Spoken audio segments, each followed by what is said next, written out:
నమస్కారం. సామాన్యుల అసమాన గాథల సమాహారం ఈటీవీ జైహోకు స్వాగతం. కుటుంబాలు వదిలివేసిన నిర్భాగ్యులను ఆదరించే మానవతా మందిరం నీలగిరుల్లో కోనూరు సమీపాన ఉంది. నీడ కోల్పోయిన వయోవృద్ధులకు పెద్ద మనసుతో ఆశ్రయమిస్తున్నారు ఇద్దరు పుణ్యమూర్తులు. నందనాగరి లిపిలో ఖగోళ రహస్యాలు, కాలచక్రాలు, గ్రహణాల వింతలను తాళపత్రాలపై రాశారు శృంగేరి, మంగళూరు ప్రాంత పండితులు. 400 ఏళ్ల నాటి అమూల్య సంపదను పరిరక్షిస్తున్నారు వారి వారసులు. విభిన్న స్ఫూర్తిదాతల కథనాలతో మీ ముందుకు వచ్చింది జైహో.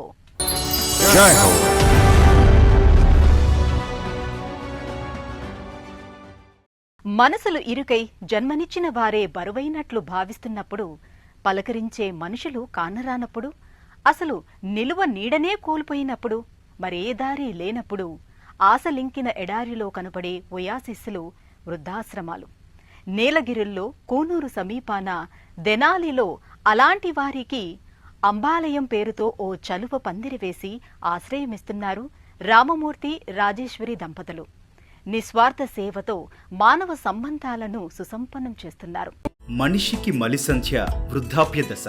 అలాంటి వారికి నీడ కావాలి, ఆసరా ఇవ్వాలి. ఇక్కడ మీరు చూస్తున్న వారంతా అలాంటి వారే.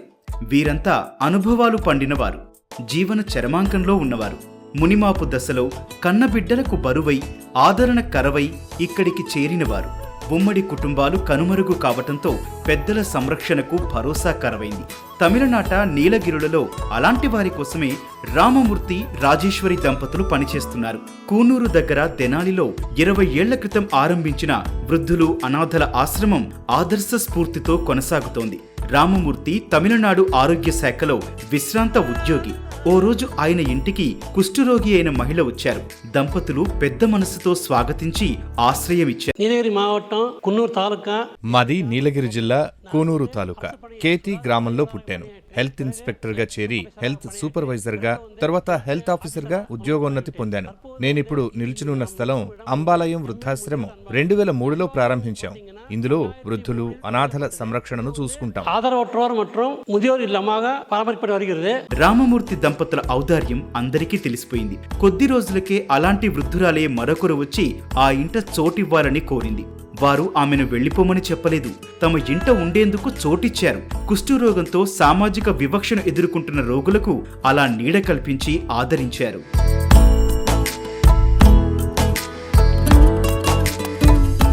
ఆనా 2003 నుంచి నేను ఊటీలో పనిచేస్తున్నాను. ఓ రోజు మా ఇంటికి కుష్ఠరోగి అయిన ఒక వృద్ధురాలొచ్చింది. ఈ లోకంలో తన బాగోగులు చూసుకునేవారెవరూ లేరని చెప్పింది. ఇక్కడే ఉంటానంటే మనసు మెలిపెట్టినట్లయింది. నా సతీమణిని సంప్రదించాను. ఆమెను ఇంటికి తీసుకొచ్చాం. అమ్మలానే భావించి మా దగ్గరే ఉంచుకున్నాం. రామమూర్తి అలా చొరవ తీసుకుని ఆదరించని పక్షంలో వీరంతా వీధుల్లోనే ఉండేవారు. ఎవరికీ పట్టని అనాథులుగానే మిగిలేవాళ్లు, జీవోత్సవాలుగా మిగిలేవారు. కొందరి జీవితాలు ముగిసి ఉండేవి కావచ్చు. అయితే ఇలాంటి వయోవృద్ధులు అనాథలకు ఇంట ఆశ్రయం ఇవ్వటంతో రామమూర్తి, రాజేశ్వరి పొరుగువారి నుంచి విమర్శలు ఎదుర్కొన్నారు. దాదాపు బహిష్కరించినంత పనిచేశారు. అయినా వారు లెక్క చేయలేదు, తమ నిర్ణయం మార్చుకోలేదు. నిర్భాగ్యులను యథావిధిగా ఆదరించారు. ఇది 20 வருஷமா నడుకుదుంగ. ఈ వయోవృద్ధుల ఆశ్రమం గత 20 ఏళ్ల నుంచి విజయవంతంగా నడుస్తోంది. ప్రతి ఒక్కరికి ఒక్కో సమస్య, ఒక్కో బాధ ఉన్నాయి. కొందరు ఆహారంతో ఉన్న ప్లేట్లను ముఖం మీద విసిరేవారు, కర్రలతో కొట్టేవారు. నేను బాధపడలేదు. వారు ఒంటరిగా ఉన్నారు. వాళ్ళకి ప్రేమానురాగాలు, ఆప్యాయతలు పంచాలి, ఉత్తమ సంరక్షణ ఇవ్వాలి. ఆశ్రమంలో ఆశ్రితులు ఓ 40 మంది ఎప్పుడూ ఉంటారు. వచ్చేవారి సంఖ్య పెరగటంతో ఇంటిలో చోటు చాలలేదు. ఆశ్రమాన్ని సొంత స్థలానికి తరలించారు. సేవా కార్యక్రమాల కోసం ఎంఎన్ ట్రస్టును స్థాపించారు. 2005లో కూనూరు దగ్గర దెనాలిలో అంబాలయం పేరిట వృద్ధులు అనాథల కోసం ఆశ్రమం నెలకొల్పారు. రుణం తీసుకుని అన్ని సదుపాయాలతో ఒక షెడ్డు నిర్మించారు. ఇది మొదల్లో పాతీங்கன்னா ఆరంభంలో పాతాంగ. మనసు ఎదగని వాళ్లు, అభాగ్యులతో ఆశ్రమాన్ని నడపటం సవాలుగా నిలిచింది. కానీ తర్వాత స్వరూపమే మారింది. ఆశ్రమంలో ఉండేవారి సంఖ్య 62కు చేరింది. వీరందరితో ఆశ్రమం నడపటం సాధ్యమేనని నిరూపించాం. ఇప్పుడు అందరూ మెచ్చుకుంటున్నారు, మంచిగా చూసుకుంటున్నారంటూ అభినందిస్తున్నారు. సో ఇవங்களுக்கு ஒரு பாராட்டு சொல்ல அவங்களும் பாராட்டு சேர்த்து போறாங்க எல்லாமே. అంబాలయం నిర్వహణ కోసం రామమూర్తి సొంత ఆస్తిని కరిగించారు, అప్పులు చేశారు. తన జీతం అడపాదడపా వచ్చే విరాళాలతో నెట్టుకొస్తున్నారు. రాజేశ్వరి తన నగలు విక్రయించాల్సి వచ్చింది. ఖర్చుల కోసం వారసత్వంగా వచ్చిన భూమిలో కొంత అమ్మివేశారు. ఆశ్రమంలో ఉండేవారు వేర్వేరు సామాజిక నేపథ్యాల నుంచి వచ్చిన వారు. వీరిలో కుటుంబాలు వదిలివేసిన వారుంటే మరికొందరు జీవన చరమాంకంలోకి ప్రవేశించిన వారు. మలిసంధ్యను ఆత్మ గౌరవంతో హుందాగా గడిపి ప్రశాంతంగా తనువు చాలిద్దామని వచ్చిన వాళ్ళు ఉన్నారు. பணம் எப்போ சம்பாதிக்கலாங்க. డబ్బు తేలిగ్గానే సంపాదించవచ్చు, కానీ జీవితంలో అన్నింటికంటే వయోవృద్ధులైన తల్లిని తండ్రిని శ్రద్ధగా చూడటం అంతకంటే ముఖ్యం.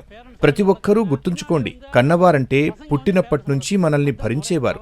జీవితం ఒక చక్రభ్రమణం. తొలుత కన్నవారు బిడ్డలను జాగ్రత్తగా చూసుకోవాలి. ఇక కన్నవారిని వృద్ధాప్య దశలో బిడ్డలు వారి బాగోగులు అలానే చూడాలి. ஒவ்வொரு பேரண்ட்ஸையும் பண்ணணுங்க. ఆశ్రితుల శ్రేయం ధ్యేయంగా పనిచేస్తున్న ఆశ్రమ నిర్వాహకులు వారికి మంచి ఆహారం, శుభ్రమైన దుస్తులు, స్నానాలకు ఏర్పాట్లు చేశారు. పరిశుభ్రతకు, ఆరోగ్య పరిరక్షణకు ప్రాధాన్యమిస్తున్నారు. వైద్యుల పరీక్షలు ఉంటాయి. పుట్టినరోజు వేడుకల్లాంటి శుభ సందర్భాలను వేడుకల్లా చేస్తున్నారు. ఇందువల్ల ఆశ్రమంలో సుహృద్భావ సంబంధాలు నెలకొన్నాయి. అన్నట్లు మరణశయ్యపై ఉన్న వారి ఆఖరి కోరిక తీర్చాలన్నట్లు అంత్యక్రియలు వారి సంప్రదాయ పద్ధతుల్లోనే సాగుతాయి. ఫ్యూచర్ ప్లాన్ ఈ ఆశ్రమాన్ని మేము మరింత సౌకర్యంగా ఉండేలా అభివృద్ధి చేయాలనుకుంటున్నాం. యాచకులు, అనాథలు, వీధిపాలైన వృద్ధులకు చోటివ్వాలని భావిస్తున్నాం. ఇప్పుడు ఇక్కడ ఆశ్రయం పొందుతున్న వారి సంఖ్య 62. భవిష్యత్తులో ఈ సంఖ్య కనీసం 100కు చేరాలి. రామమూర్తి, రాజేశ్వరి దంపతులు నిర్భాగ్యుల సేవకు జీవితాన్ని వెచ్చించారు. అంకిత భావంతో పనిచేస్తున్నారు. చెయ్యటానికి మనసుంది. సేవాభావం అపరిమితం, కానీ వనరులే పరిమితంగా ఉన్నాయి. ఆశయ దీపం వెలుగుతూనే ఉండాలని, సామాజిక సేవ కొనసాగుతుండాలని నిశ్చయించారు. కన్నడ సీమలో శృంగేరి, మంగళూరు ప్రాంతాల్లో వారు పండితులు. అపార మేధస్సు పుణికిన విజ్ఞాన ఖనులు. శాస్త్రాలను చదివి తాళపత్రాలపై రాశారు. ఖగోళ రహస్యాలు, గ్రహణాలు, కాలచక్రాలు, సిద్ధాంత జ్యోతిష్యాల వివరాలు లిఖించారు. వాటిని కుమారులు, మనవళ్లకు ఇచ్చారు. అలా మంగళూరులో జవగళ్ సీతారాం కుటుంబానికి అమూల్య తాళపత్ర గ్రంథాలు లభించాయి. 100 ఏళ్ల నాటి ఆ పుస్తకాలను వారసులు పరిరక్షిస్తున్నారు. సమాజ కళ్యాణం కోసం వినియోగంలోకి తేవాలని నిశ్చయించారు.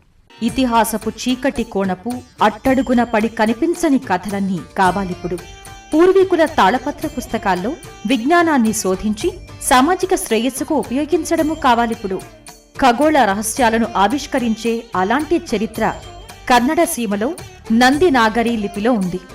మంగళూరులో సంప్రదాయ పండితుడు జవగళ్ సీతారాం తనకు తాతలిచ్చిన తాళపత్ర గ్రంథాలను భద్రపరిచి వారసులకు అందించారు.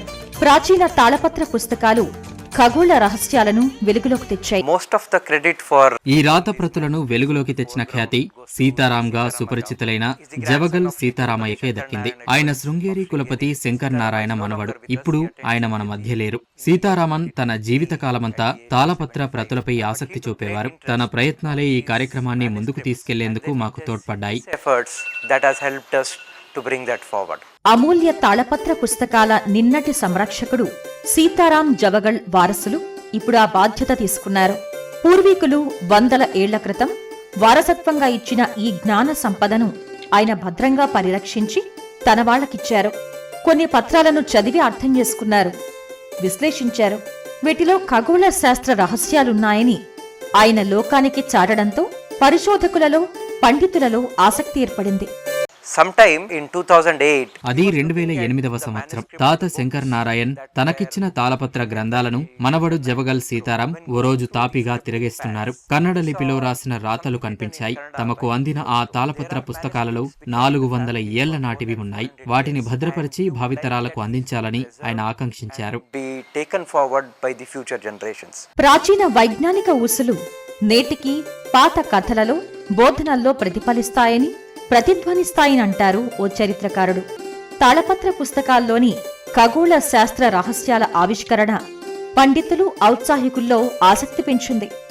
నంది నాగరి లిపి తన సొగసైన రూపంతో పురాతన జ్ఞాన సంపత్తి పరిరక్షణలో ఎంతో గౌరవం పొందుతోంది. ఇప్పుడు దీని ప్రాధాన్యం మరింత పెరిగింది. ఈ రాతప్రతుల మూలాలు తెలియాలంటే మనం కర్ణాటక రాష్ట్రం శృంగేరి వెళ్ళాలి. పశ్చిమ కనుమల్లో ఉంది శృంగేరి. ఇక్కడ జగద్గురు ఆదిశంకరాచార్య వేదాల పరిరక్షణకు 4 అమ్నేయ పీఠాలను ఏర్పాటు చేశారు. తుంగా నదీ తీరాన శృంగేరి పట్టణంలో దక్షిణీ అమ్నాయ పీఠం స్థాపితమైంది. శంకరాచార్య, ఆయన శిష్యుడు సురేశ్వరాచార్య మొదలుకొని ఇక్కడ జగద్గురువుల విశిష్ట సంప్రదాయం ఉంది. శృంగేరి శారదాపీఠం అంటే సరస్వతీదేవి విద్యాపీఠం. ఇది దేశమంతా 4 వేదాలు, శాస్త్రాల అభ్యాసాన్ని ప్రోత్సహిస్తుంది. Vedas and Shastras throughout India. మనం మాట్లాడుకుంటున్న ఈ రాత ప్రతులు కేవలం గణిత శాస్త్ర అవశేషాలే కాదు, విశేషాలు, చిక్కుముడుల సశేషాలు, విశ్వం వాకిలికి మనల్ని నడిపించే జ్ఞాన జ్యోతులని విఖ్యాత ఖగోళ శాస్త్రవేత్తలు కొందరి విశ్వాసం. ప్రతి విభాగం పరిష్కరించాల్సిన చిక్కుముడే. ఎన్ని సవాళ్లున్నా రహస్యాల శోధనలో శాస్త్రజ్ఞులు, పండితుల ఉత్సాహం ఏమాత్రం తగ్గలేదు. The script that is used is Nandinagari. ఇక్కడ ఉపయోగించిన లిపి నందినాగరి, కన్నడ లిపి కాదు, దేవనాగరి కాదు, సంస్కృతము కాదు. కానీ అనేక పద్యాలు కన్నడ, సంస్కృత భాషలో ఉండటం విశేషం. ఈ ప్రతుల్లో కొన్ని జ్యోతిష్య శాస్త్ర శాఖ అయిన సిద్ధాంత జ్యోతిష్యకు సంబంధించి రాతలున్నాయి.